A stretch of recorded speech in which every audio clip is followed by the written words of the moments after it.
이곳에 임재하소서.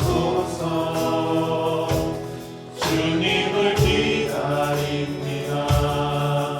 기도의 향기가 하늘에 닿으니 주여 임재하여 주소서. 이곳에 오셔서 이곳에 앉으소서. 이곳에서 드리는 예배를 받으소서. 주님의 이름이 주님의 이름만이 오직 주의 이름만 이곳에 있습니다. 하늘의 문을 여소서. 하늘의 문을 여소서. 이곳을 주목하소서. 주를 향한 노래가 꺼지지 않으니 하늘을 열고 오소서. 주님 이곳에 임재하소서. 이곳에 임재하소서.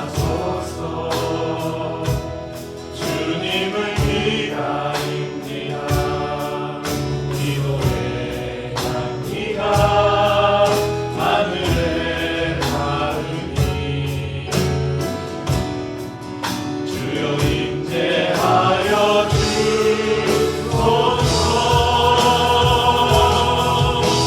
이곳에 오셔서 이곳에 앉으소서. 이곳에서 드리는 예배를 받으소서. 주님의 이름이 주님의 이름만이 오직 주의 이름만 이곳에 있음. 이곳에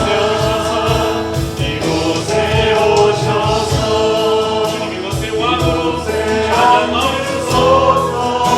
이곳에서 드리는 예배를 받으소서. 주님의 이름이 주님의 이름만이 오직 주의 이름만 이곳에 있습니다. 아멘. 걸어가시고 존귀하신 하나님께서 우리 예배 가운데 함께 하심을 믿습니다. 그 거룩하신 하나님 앞에 우리가 나아갈 때 한정한 우리의 삶을 돌아보고 우리 안에 있는 죄와 허물과 연약함을 정직하게 고백하고 예수님의 보혈로 저희를 씻어달라고 그 보혈의 공로를 의지하며 함께 고백의 기도를 드리겠습니다. 기도하겠습니다.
말씀하십니다. 이 예수를 하나님이 그의 피로써 믿음으로 말미암은 화목제물로 세우셨으니 이는 하나님께서 길이 참으시는 중에 전에 지은 죄를 간과하심으로 자기의 의로우심을 나타내려 하심이니. 하늘에 계신 우리 아버지여, 이름이 거룩히 여김을 받으시오며 나라가 임하시오며 뜻이 하늘에서 이루어진 것 같이 땅에서도 이루어지이다. 오늘 우리에게 일용할 양식을 주시옵고 우리가 우리에게 죄 지은 자를 사하여 준 것 같이 우리 죄를 사하여 주시옵고 우리를 시험에 들게 하지 마시옵고 다만 악에서 구하시옵소서. 나라와 권세와 영광이 아버지께 영원히 있사옵나이다. 아멘. 우리의 예배 가운데 임재하셨던 주님, 또 우리 예배에 함께했던 우리 사랑하는 성도들 서로를 축복하며 또 주님의 은혜에 감사하며 찬양하십니다. 이 모든 것이 주님의 은혜입니다. 은혜로가 주와 함께 거하니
부르고 하는 거 보면서 찬양할 때 우리 애들한테 악기를 하나씩 지어주면 좋겠다.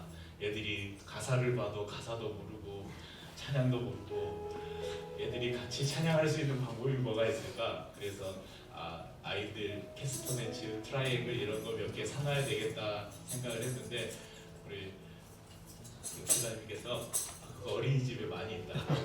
그래 어제 한 보따리 갖다 주셨어요. 앞으로는 본인이 연주하고 싶은 악기를 들어올 때 하나씩 챙겨서, 근데 분위기 봐가면서 해야 돼. 저기 보혈을 지나 여러분 안 돼? 예, 여러분 저기 부모님들이 옆에서 잘 좀 컨트롤 해주시고, 저희가 찬양할 때 드럼이 있잖아요.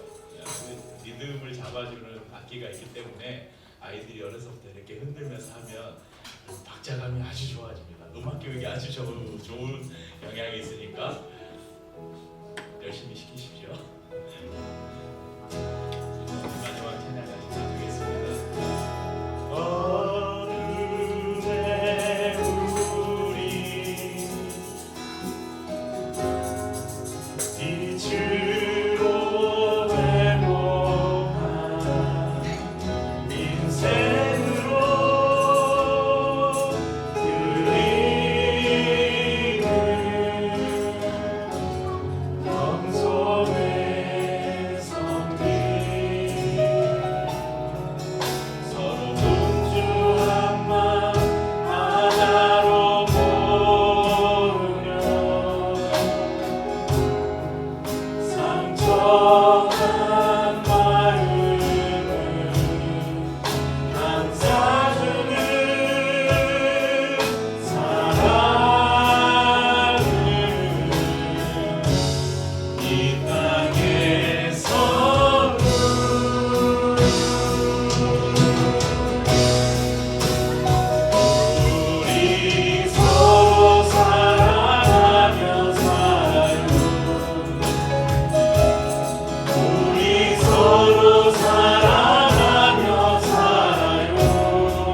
시대를 이렇게 돌아보면 그 사랑이 점점 식어가고 사라져가는 것 같습니다.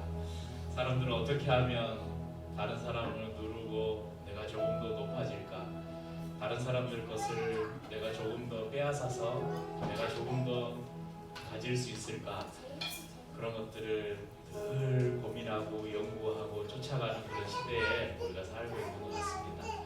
그래서 얼마나 많이 가졌느냐, 얼마나 높은 자리에 올랐느냐, 얼마나 많이 배웠느냐, 이것이 성공의 기준, 이것이 또 교회에 들어가서는 그것이 하나님의 복을 받은 기준이 되어버린 그런 변질된 복음, 변질된 말씀의 시대에 우리가 살고 있는 것이 아닌가 생각합니다. 주님 우리에게 가르쳐주는 그 사랑은 너희를 희생해서 주님이 우리를 위해서 제가 매주 성찬마다 나누는 것처럼, 주님이 우리를 위해서 자신의 모든 것을 내어주신 것처럼 너희도 다른 일을 위해서 너희의 것을 나눠주라고 말씀하신 그 말씀대로 사는 것이 아닌가 생각합니다. 그 마음을 담아서 다시 한번 2절 사랑의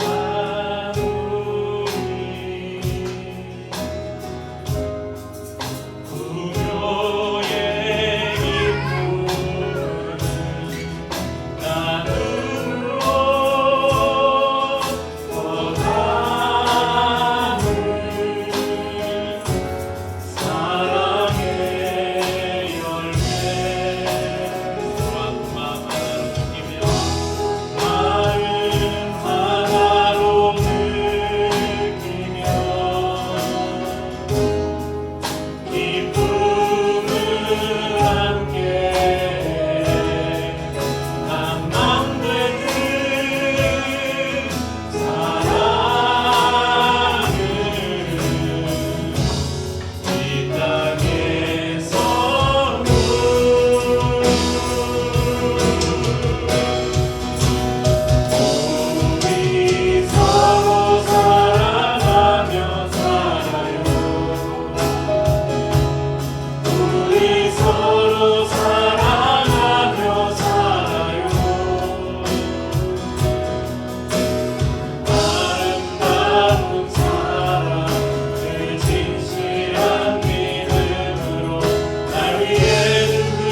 우리가 이제 그 음식 같은 거를 먹을 때도 보면 지금은 거의 다 그 식량의 인덱스 딱 먹을 거 안 먹을 거 이런 게 다 정해져 있지만 가만 생각해 보면 우리의 조상들은 숱하게 그 무엇을 먹을까 무엇을 먹지 않을까를 구분하기 위해서 자기의 생명을 많이 벗었다라고 그 어느 학자가 그런 얘기를 하더라고요.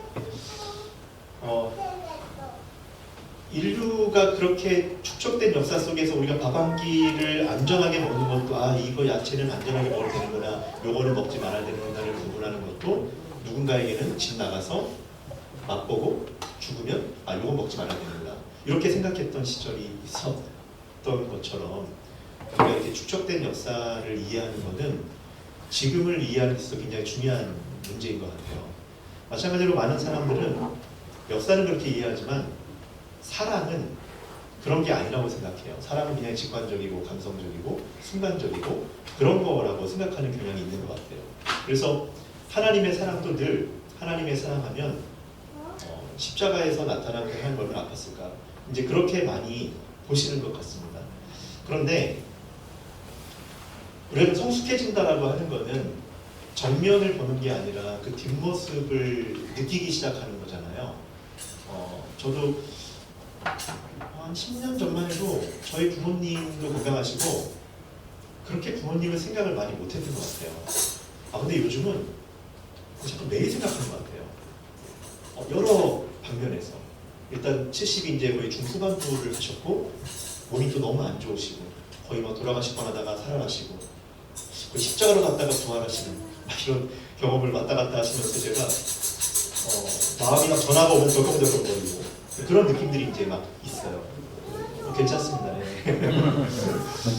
그래서 그렇게 이제 하다 보니까 뭔가 또 아이들도 커가고 그러니까 자꾸 예전에 내가 알았던 부모님의 모습이 아닌 다른 모습을 보게 되더라고요. 아 이러셨던 거였구나.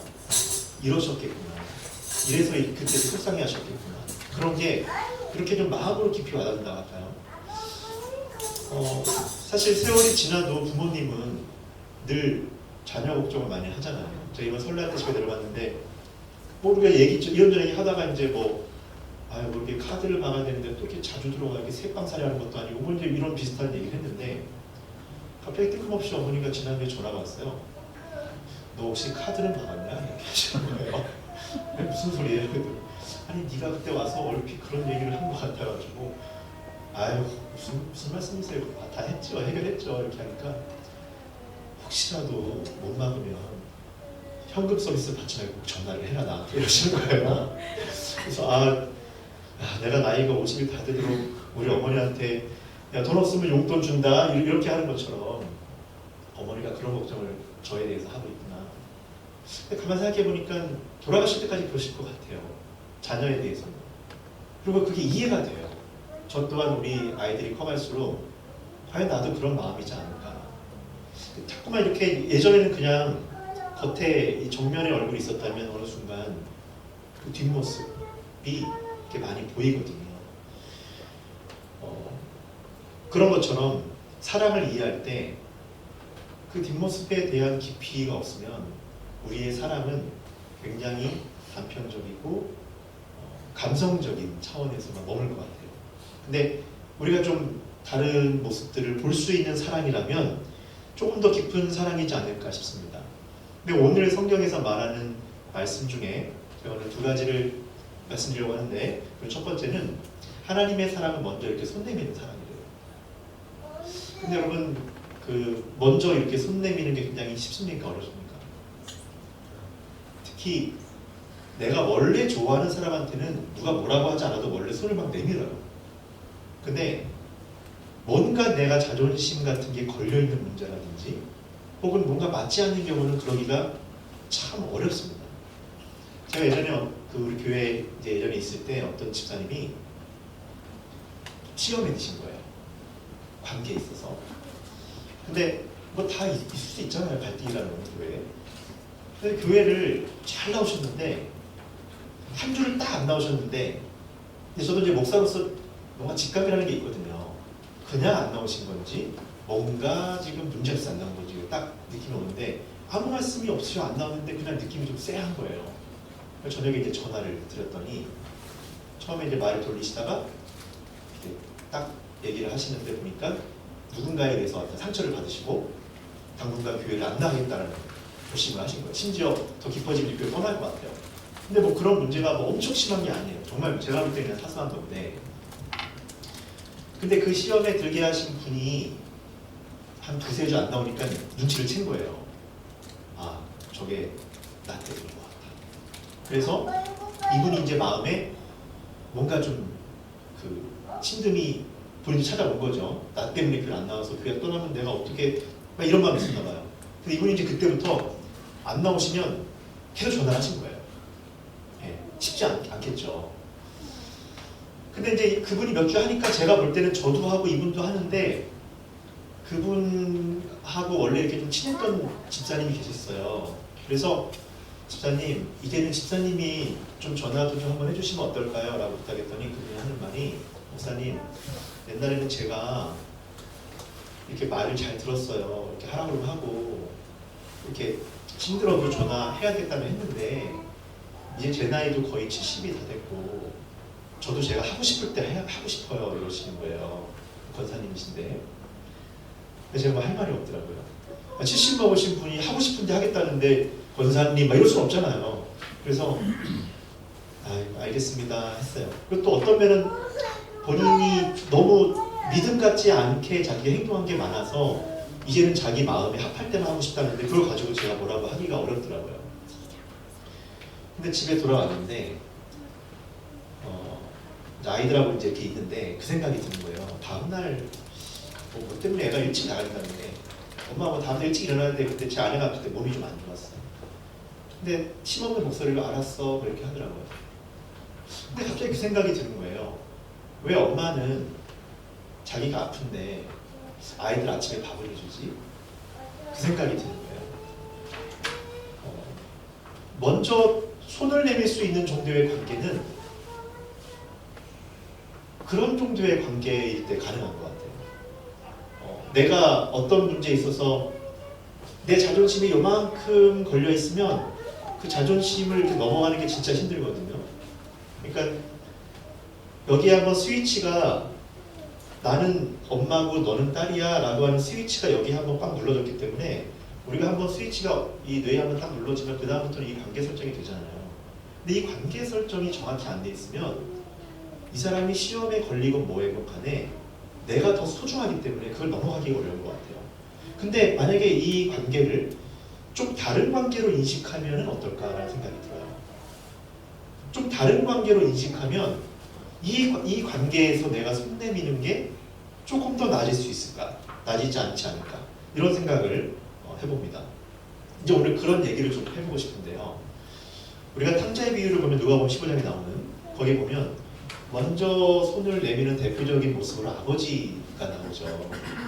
근데 한 신학자는 그 책을 기다리시는 아버지라는 제목을 다 붙였는데 아들이 집을 나가서 그 당시로 보자 하면은 그냥 그렇게 집을 나가서 나중에 들어오는 거는 다시 돌아왔을 때 뭐 데려다가 그냥 돌로 대충 때려도 사람들이 뭐라고 할 수 없을 정도로 그 당시의 관습에서는 아주 폐륜적인 일로 나오더라고요.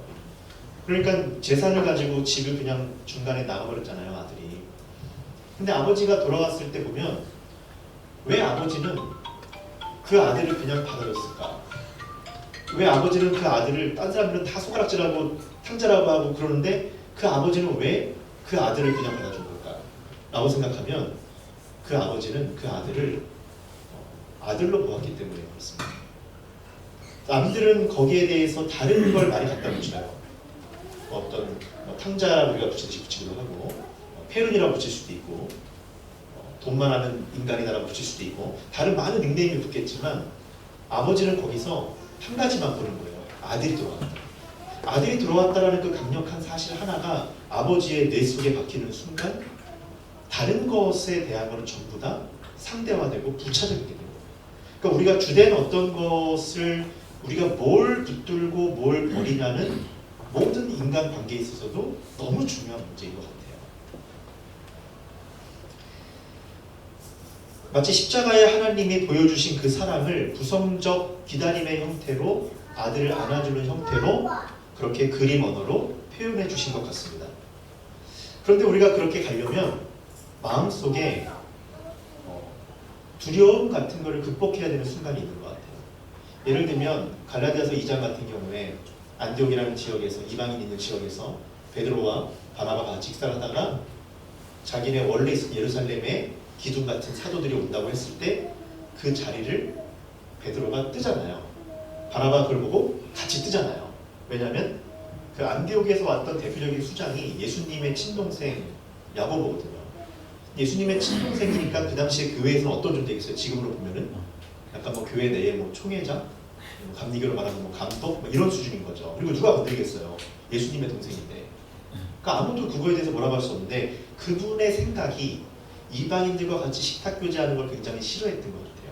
그러니까 베드로가 미리 그런 거에 껄끄러움이 있으니까 충돌하기 싫으니까 그냥 피해버린 거죠. 자리를. 근데 바울이 그걸 심하게 질타하잖아요. 예, 너희가 믿음이 있다고 하지만 실제로 너희 행동은 믿음이 없는 것이다 라고 하면서 그리스도와 내가 그리스도와 그리스도에 못 박혔나니 그런즉 내가 산 것이 아니라 내 안에 그리스도께 사신 것이라 라고 하는 말씀을 갈라디아서 2장 20절에서 이렇게 딱 얘기하시면서 너는 바로 이 말씀을 배반한 거야 이렇게 얘기하는 거거든요. 그게 바로 너는 이 사실을 부인하고 있는 거야 네 행동으로 이렇게 얘기하거든요. 다시 말하면 사랑이라는 건 되게 복잡해서 제가 아까 첫 번째 자존심을 버리기 위해서는 관계 설정을 새롭게 할 수 있는 뭔가가 이 뇌에 칩이 들어가야 된다. 두 번째는 근데 그거 자존심만 버린다고 되는 게 아니라 때로는 극복해야 될 용기.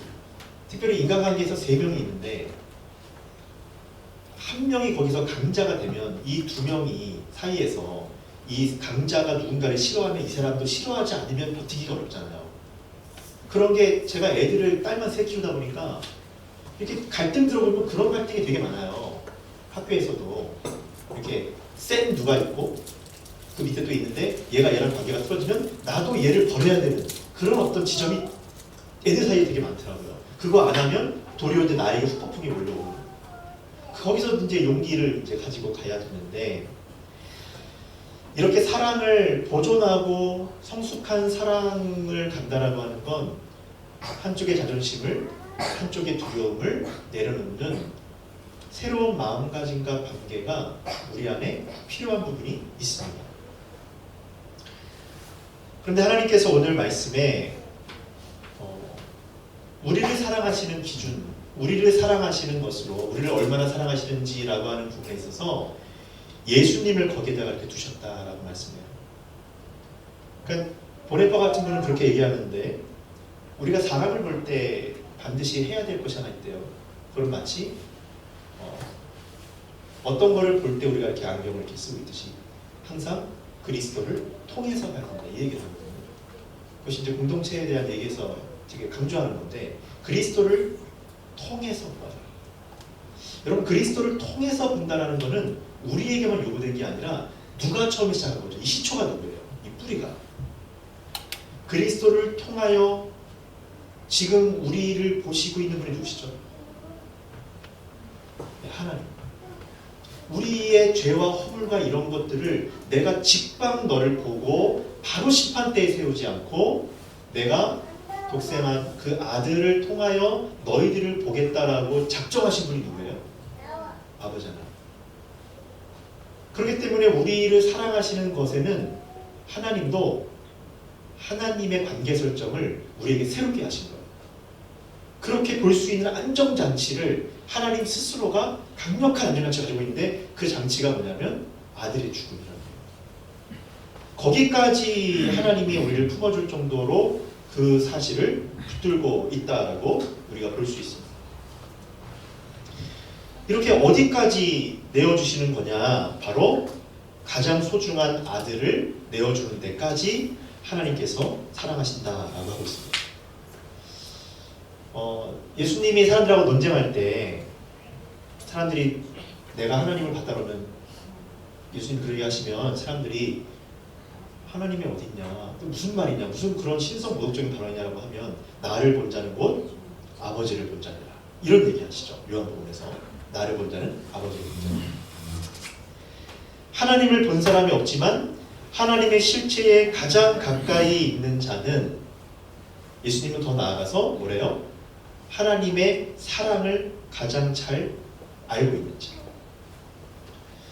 하나님을 볼 수 없고 하나님을 만날 수 없는데 하나님의 사랑을 가장 잘 알면 하나님을 가장 잘 이해하는 자가 된대요. 그래서 요한복음 17장의 대제사장적 중보기도에서도 사람들이 하나님을 볼 수 없는데 삼위일체 하나님이 우리가 하나이듯이 우리가 그 사랑 안에서 하나이면 뭐래요? 우리가 그 사랑하는 그 하나님을 통해서 사람들이 우리의 모습을 통해서 그 하나님을 만나고 올 수 있다라는 내용이 굉장히 길게 서술돼 있어요. 하나님의 사랑이 주님과 하나이듯이 우리가 서로 하나가 되어 살아가면 그것으로 하나님을 알게 될 것이다. 그러니까 선교에서도 가장 강력한 모멘텀을 뭘로 말씀하시냐면 하나님의 사랑이 우리 가운데 서로 나타나는 것으로 말합니다. 근데 이게 가능합니까? 불가능하죠. 왜냐하면 우리는 서로 MBTI가 다르잖아요. 제 아내와 제가 MBTI가 저는 IMFP이고 싶은데 한 살 때마다 이상하게 EMFP가 나와요. 그래서 제 딸한테 제가 얘기했더니 원래 아빠 같은 그런 사람이 그렇게 상상한다고 하더라고요. 근데 제 아내는 저랑 완전히 반대거든요. ISTJ. 둘이 조사하면 관계가 파탄 이렇게 나와요. 항상 제가 봐도 맞는 게 거의 살면서 일치하는 게 없어요. 정말 예수님 믿는 거 외에는 모든 것이 너무 달라요. 그래서 저도 참 험악한 세월을 많이 보냈는데 우리 관계에서 고백하자면 잘 극복하고 지금 그래도 20년 결혼한 지 20년 넘었나? 그렇게 됐고 아직 생각도 잘 안 나는데 20년 넘은 것 같은데 그렇게 이제 살아오고 있는데 숱한 여러 번의 위기와 그렇습니다. 근데 그렇게 우리가 다른 존재인데 어떻게 이것이 가능하냐? 하나님께서 하나님과 우리의 관계를 보면 가장 다른 관계가 사실 저는 보면 공통점도 있지만 우리의 행실의 어떤 윤리적인 부분이나 영적인 부분으로 들어가면 하나님이 보실 때 가장 차이가 나는 게 사실 인간이잖아요. 사람과 하나님은 차이가 크잖아요. 세상을 이해하고 사람을 이해하는 방식이라든지 사랑의 어떤 방식 이런 게 차이가 굉장히 크지 않습니까? 격차가. 근데 로마서 8장에 보면 하나님이 우리를 부르실 때 의롭다 하시고 그를 영화롭게 하셨다라는 완성의 이렇게 그림이 있어요. 가능한 이유가 뭐냐면 그 두 가지를 제시하는데 하나는 결국은 합력하여 이것을 이루어내시겠다고 하는 하나님의 의지, 하나는 우리가 기도하지 못할 때도 성령님이 기도해 주시겠다라고 하는 대신 기도해 주시는 심, 그것이 우리를 부르실 때 완성을 반드시 이미 완성하셨다라고 하는 이 하나님의 이 아주 완벽한 계획의 그림이라고 할까요? 이것이 가능한 이유가 어떻게든지 내가 그 상황들을 붙들고 선한 것으로 인도하겠다라는 하나님의 약속. 두 번째는 이것이 가능하도록 성령님께서 기도를 계속 하시겠다라는 약속. 이 두 가지가 결국은 우리를 온전케 하는 약속으로 주시거든요. 마찬가지로 사랑에도 굉장한 시행착오가 부부관계도 얼마나 많습니까? 교회도 다 그렇지 않나요? 전 저희 교회, 제가 여기 교회 사정은 사실 잘 모르고 그렇지만 저희 교회만 하더라도 뭐 처음에 너무 좋고 그렇지만 또 그런 약간 밀월 기간이 끝나면 항상 또 크고 작은 갈등이 발생하잖아요. 그게 뭐 목사님과의 저와의 관계일 수도 있지만 성도님과의 관계일 수도 있고 또 애들도 관계가 있어요. 저희도 한때 정말 예배당에 엄청나게 애들이 기어다닐 때가 있었거든요. 지금 이제 다 컸지만 그러니까 교회 오면 다 애들이 다 있는 거예요. 근데 제가 이게 처음 얘기하는데 한 가정이 애 때문에 집을 나갔대. 교회를 나간 적이 있어요. 저한테 전화가 왔어요. 주중에. 왜 그러냐 했더니 예배 시간에 앉아있는데 온갖 예배 들었는데 그 앞에 있는 애를 뒤에 있는 장난꾸러기 애가 발로 찬 거예요. 의자에. 근데 걔가 꼬꾸라진 거야 앞으로. 근데 꼬꾸라졌는데 이 쓰러진 여자아이고 앞에 발로 찬 남자아이인데 그러니까 세상에 항상 남자와 여자의 전쟁으로 이제 발생하는 일이 많아요. 특별히 이제 죄송합니다만 남자의 공격과 여자의 디펜스 그 사이에 어려가 많은데 저희 교회도 이제 그런 케이스였어요. 남자애는 좀 셌고 여자애는 좀 연약한 애인데 굴러 떨어지면서 얘가 조금 다쳤어요. 근데 심하지 않아 약간 다쳤는데 집에 갔는데 얘가 일주일 동안 경기를 일으켰대요. 그 부모님이라면 다시는 여기에 못 올 것 같아요. 그분을 보는 순간 자기가 화나고 이런 게 아니라 못 볼 것 같아요. 애가 막 자기 일주일 동안 고생하고 했는데 참지는 못하겠다 해서 결국은 뭐 신앙이 이제 있는 분은 아니고 정말 교회 초짜 신앙처럼 이렇게 오신 지 얼마 안 됐는데 겨우 교회를 떠나셨어요. 근데 제가 그렇게 된 집사님한테 말을 할 수 있을까요 없을까요? 집사님 아이가 이렇게 발로 차가지고 다음부터 교회 안 나오고 이렇게 할 수 있게 없어요. 그분은 지금까지도 모르시고 이 비밀은 제가 처음 공개하는 이거 진짜 어디서 말하면 안 됩니다. 큰일 나요. 처음 공개하는 그런 얘기인데 지금도 제가 마음속 이렇게 마음이 좀 쓰려요. 그 생각을 하면. 근데 이거 푸는 게 너무 어렵더라고요. 이런 그런데 우리가 그럴 때 이 대상과의 관계에서 뭔가를 그렇게 막 풀려고 하면 이게 힘들어요. 아까 말씀한 대로 우리의 죄와 허물을 아버지 하나님이 용서하실 때 거기에 누구를 주셨어요? 예수 그리스도 자기의 아들을 주심으로 하나님이 용서하시겠다라는 의지를 명확하게 하신 거잖아요. 우리에 대해서.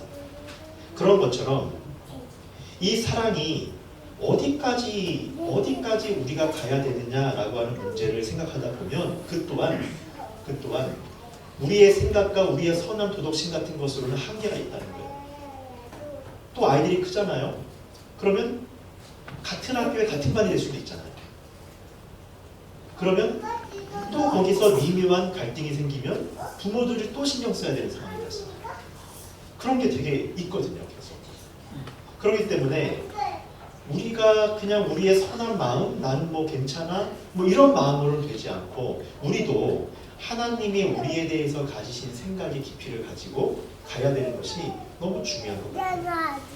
그런 의미에서 하나님께서 나와 옆에 있는 누군가를 처음부터 부르실 때 온전케 하셔서 그를 온전한 완성까지 이끌어 가신다라고 하는 우리는 한 배를 타고 이 길을 항해하고 있는 그런 예수의 공동체라고 하는 사실을 인지하면서 가는 건 너무 중요한 거예요. 그래서 가족에 대해서는요, 부부도 100번, 1000번을 참아요. 막 이혼하고 싶은 마음이 있어도 막 참고 막 그렇게 살잖아요. 그렇지만 교회는요, 제가 요즘 느끼기에 그거에 10분의 1도 안 참아요. 그냥 마음이 뭔가 있으면 몇 번 딱딱딱 계산하고 그냥 나가는 경우가 많습니다. 이게 어떻게 보면 그리스도의 사랑이 부성과 모성보다 더 높다라고 얘기하지만 실제 현실로 가면은 그렇지 않아요. 그래서 제가 말씀드리고 싶은 게 뭐냐면 하나님의 사랑의 깊이가 아들이 십자가에 죽기까지라고 하는 것이 그냥 어느 날 우연히 뚝 떨어진 그런 게 아니라 인류의 처음부터 마지막까지 내다보시는 그 하나님의 사랑 가운데 우리에게 나타나셨다라고 되어 있잖아요. 하나님의 마음이 거기에 아주 깊이 있게 농축되어 있는 거예요.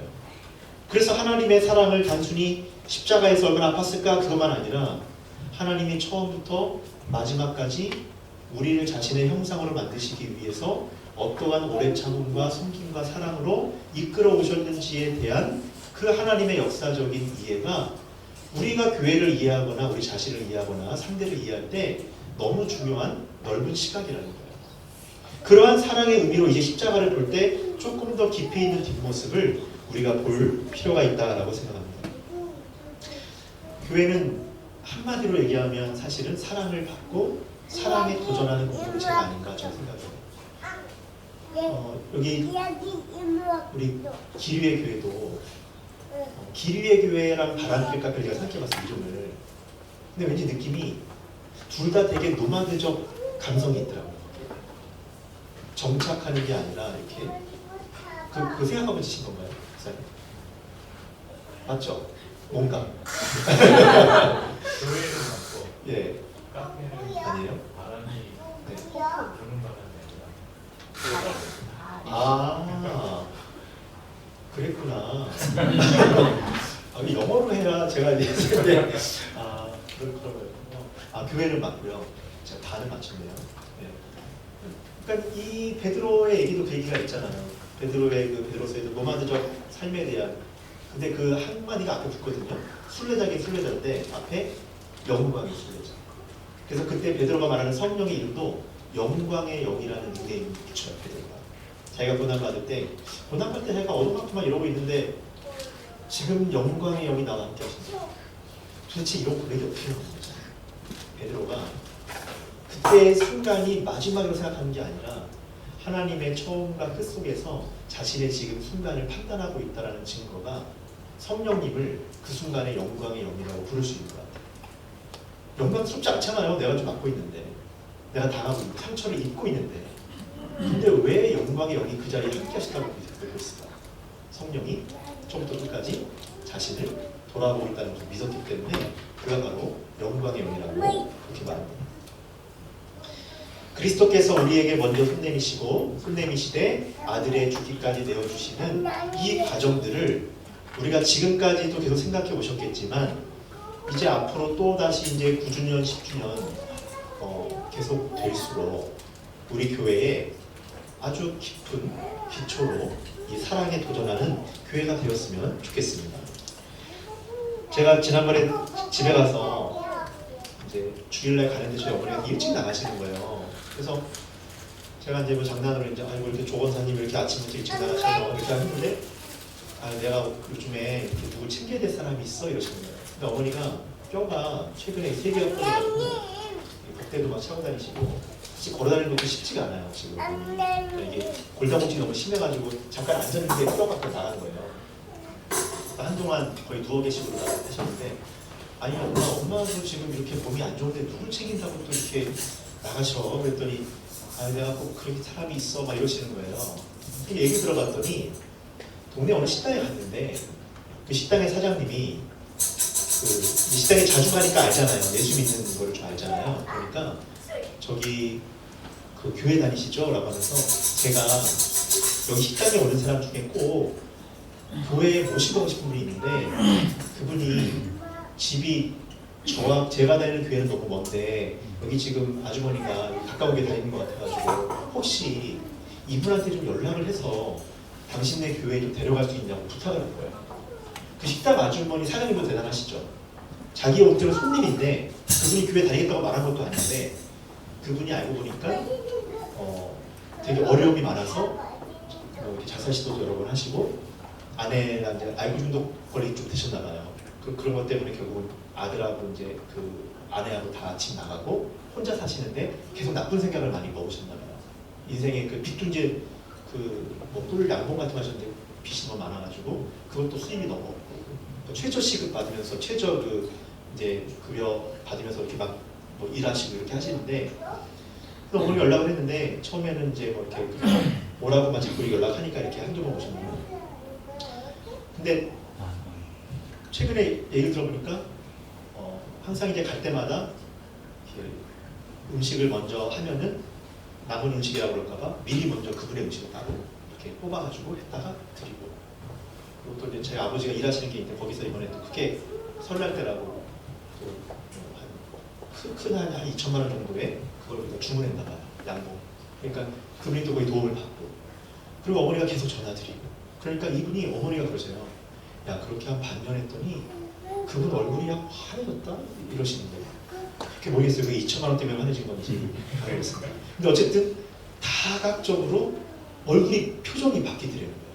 그래서 오늘도 그분이 먼저 그때 그 쑥스러움이 많아서 이렇게 좀 아는 체를 좀 더 해줘야 된다고 가신 거예요. 그러더니 갈 때 근데 내가 좀 더 늦게 올 것 같아. 왜요? 그분을 좀 더 챙겨야 됐어 이러시는 거예요. 야 저렇게 목을 저렇게 아파가지고 누워있는 분이 근데 야 얼마나 감사하냐 저한테 그러는 거예요. 아니 자기가 돈을 주고 자기가 반찬을 주고 자기가 몸이 아픈데 돌보는데 왜 감사를 여기서 할까요? 감사가 그쪽에서 해야 되는 거 아니에요? 근데 감사를 여기서 하더라고요. 주님이 우리 교회 돌아가셨잖아요. 근데 우리가 요만큼 잘하면은 우리가 요만큼 용서하고 우리가 요만큼 나를 내어주면 주님이 어떻게 하세요?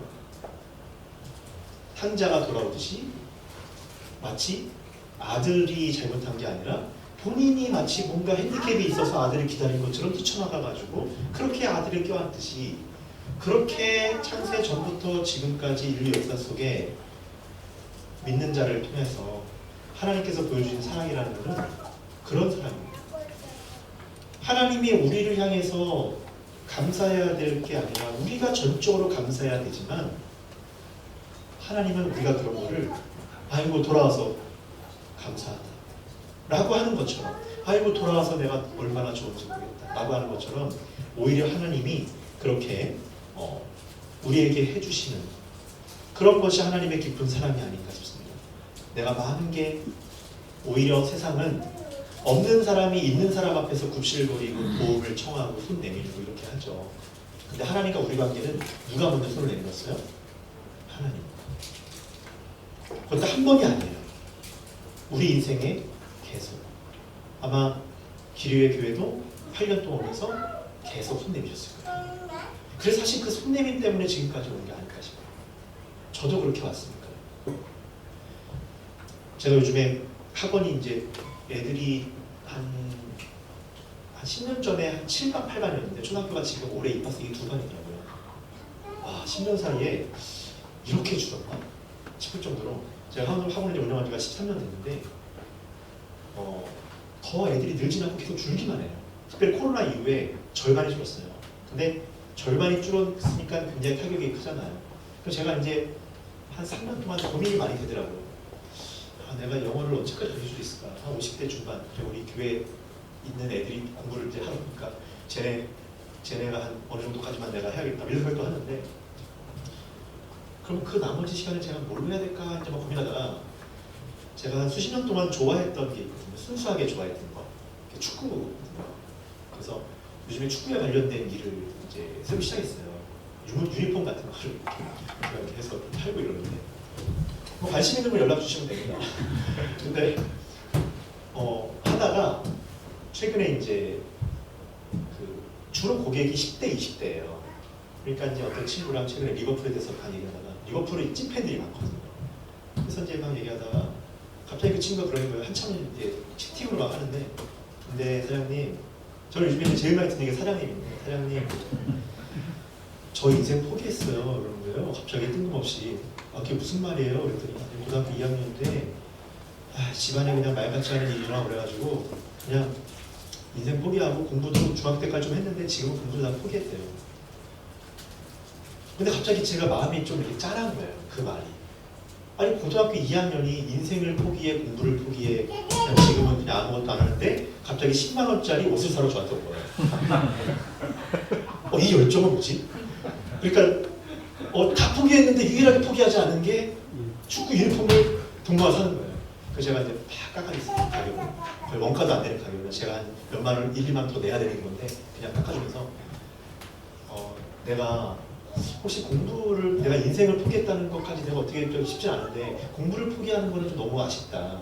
내가 요만큼 도와줄 수 있을 것 같은데 나한테 도움을 처음에 구했냐고 했더니 어떻게 도와줄까 사장님이 못 파는 사람인데 내가 10몇 년 동안 고등학교 애들 영어를 가르쳤는데 이만큼 도와줄 수 있을 것 같으니 가르쳐 진짜요? 그러면서 와 대박 그러면서 연락을 막 하더라고요. 지난주도 연락 오고 이번주도 연락 오고 제가 이제 또 가르쳐주고 있어요. 이렇게. 그래서 내가 원하면 그냥 무상으로 내가 저기 온라인 특강 해줄 수 있다. 그러니까 원하는 거 얘기해라. 시험 때 되면 내가 원하는 자료 다 뽑아줄 테니까 얘기해라. 너무너무 고맙다고 하면서 이렇게 하더라고요. 또 한 청년은 20 몇 살인데 누구랑 동거를 하고 있대요. 근데 사실 제가 그냥 이런 거 장사하는 사람인데 저한테 그런 거 털어온다는 건 아마 저도 모르게 자꾸 목회적 감성이 나오나 봐요. 얘기하다 보면 갑자기 요즘 어떠세요? 이런 말은 안 되는데요. 왜 뭐 하는 거지 지금? 옷을 파면 되는데 갑자기 왜 그 사람을 웃고 있지? 그럼 또 요즘 분들 중에 외로운 분들이 많은 것 같아요. 자기 얘기를 막 내가 하는데 지금 이런 고민이 많은데 청년인데 이제 누구랑 동거를 하고 있고 자기 몸에 문신이 많아가지고 뭐 어떻게 하고 이런 얘기를 막 하는데 이분도 너무 찐팬이에요. 그 몸에 막 그 클럽 문신을 막 엄청 새겼대요. 근데 이제 한번 저를 만나고 싶다 하더라고요. 와서 자기도 나와 같은 일을 좀 하고 싶은데 사장님이 요즘 잘하신 것 같아가지고 저는 와서 다음 주에 만나기로 했는데 제가 이 일을 시작하면서 사실 학원 일 하면서도 이제 많은 일이 있었지만 예수 믿는 사람이 어떤 일을 하느냐라고 하는 것, 어떤 일을 하느냐보다 중요한 것은 그 일을 할 때 그럼 누가 되느냐가 중요한 문제더라고요. 우리 안에 누가 어떻게 할 수 없는 주님의 사랑이 있으면 우리 인생의 목표는 아주 뚜렷한 거예요. 사랑에 도전하는 사랑. 그 사랑이 내 안에 있는 것처럼 내가 그런 사람들을 소중히 여기고 그러한 걸음을 걸어가는 데 있어서 주저하지 않는 거예요. 어쩌면 교회가 존재하는 이유는 다른 게 아니라고 생각합니다. 먼저 우리가 하나님의 그 사랑을 받았기 때문에. 그래서 있는 거예요. 그리고 또 왜 있습니까? 그 사랑을 표현하기 위해서. 이렇게 목사님들처럼 창의적으로 표현할 수도 있고 전통적으로 표현할 수도 있겠지만 그 모든 게 합하여 하나님은 사랑에 합력하는 선을 이루실 것으로 생각합니다. 앞으로 또 지금까지 걸어오신 모든 걸음에 이 사랑의 수로가 목사님을 비롯하여 너무 많았다는 걸 제가 잘 알고 있는데 또 이후에도 누가 뭐라고 하던 어떤 우리에게 주어진 이 사랑의 걸음을 포기하지 않고 끝까지 걸어가시는 우리 모두가 되었으면 좋겠습니다. 저도 저의 자리에서 꼭 그러기를 약속드리겠습니다. 잠깐 기도하겠습니다. 하나님 감사합니다. 우리를 사랑하시되 먼저 사랑하셨고 우리를 사랑하시되 창세전부터 죽으시기까지 우리를 붙들어 주신 하나님의 은혜를 진심으로 감사드립니다. 얼마나 큰 죄악과 문제가 많았으면 직접 오셔서 죽기까지 우리를 사랑하셨는지를 생각합니다. 주님, 지금까지 이 사랑으로 우리를 붙들어 주시고 인도해 주셨던 것처럼 앞으로도 이 사랑의 메인 존재가 되어지게 하시고 특별히 8년 동안 이 사랑의 수고를 함께 해온 또 목사님과 우리 성도님들 한 분 한 분 한 가정 뱃속에 있는 아이들까지 주께서 동행하여 주시고 정말 세상이 감당할 수 없는 이 하나님의 사랑을 받은 존재로 또 이 사랑을 다양하게 표현하며 사랑에 도전하는 또 남은 세월이 될 수 있도록 공동체를 축복하여 주시옵소서. 성령께서 외로울 때마다 고독할 때마다 또 뒤로 물러서고 싶을 때마다 우리의 기도가 나오기 힘든 순간에도 성령께서 기도해 주심으로 공동체를 이끌어 주셨듯이 앞으로도 함께 하실 것을 분명하게 믿으며 예수님의 이름으로 기도드립니다. 아멘.